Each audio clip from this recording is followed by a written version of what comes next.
teman-teman, nama saya Katarina Ayu Prawitasari dengan NPM 250460101036. Pada kali ini, saya akan mengajak seru-seruan serta belajar mengenai bahasa Indonesia lewat tantangan bahasa gaul versus bahasa baku. Kemudian, tugas ini dibuat untuk memenuhi tugas ETS mata kuliah umum bahasa Indonesia. Nah, pada kali ini, saya akan mengajak teman saya untuk bermain dan juga saling menebak mana bahasa yang bentuknya benar dan juga yang salah. Yuk kita mulai. Untuk kalimat pertama, aku nggak nyangka banget loh. Menurut kamu bahasa bakunya apa? Aku sangat tidak menyangka. Kurang tepat. Yang tepat ini. Menurut ejaan bahasa Indonesia, kata enggak tidak baku karena merupakan bentuk tidak resmi dari kata tidak. Selain itu, kata loh bersifat interjeksi, percakapan yang tidak digunakan dalam kalimat baku. Jadi, bentuk yang sesuai dengan ejaan bahasa Indonesia yang benar adalah saya sangat tidak menyangka. Kalimat selanjutnya, aku udah nyiapin semuanya kok. Menurutmu bahasa bakunya apa? Saya sudah menyiapkan semuanya. Tepat sekali.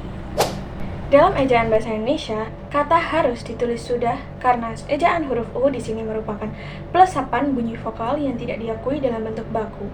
Begitu juga dengan nyiapin, bentuk bakunya adalah menyiapkan, karena harus mengikuti kaidah pembentukan kata dengan imbuhan me tambah siapkan menjadi menyiapkan. Jadi, ejaan yang benar adalah saya sudah menyiapkan semuanya. Kalimat selanjutnya adalah bentar lagi aku ke kampus.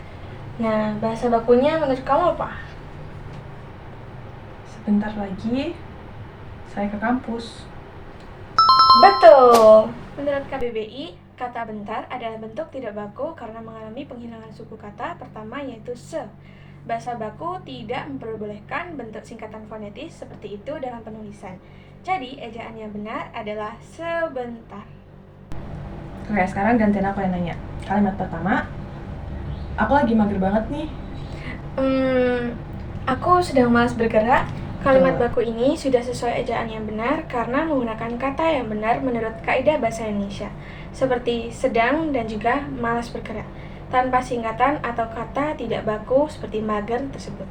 Dan tidak perlu menggunakan kata nah untuk akhirannya karena merupakan kata yang dikategorikan sebagai kata seru yang penggunaannya khas dalam ragam bahasa tidak baku atau informal.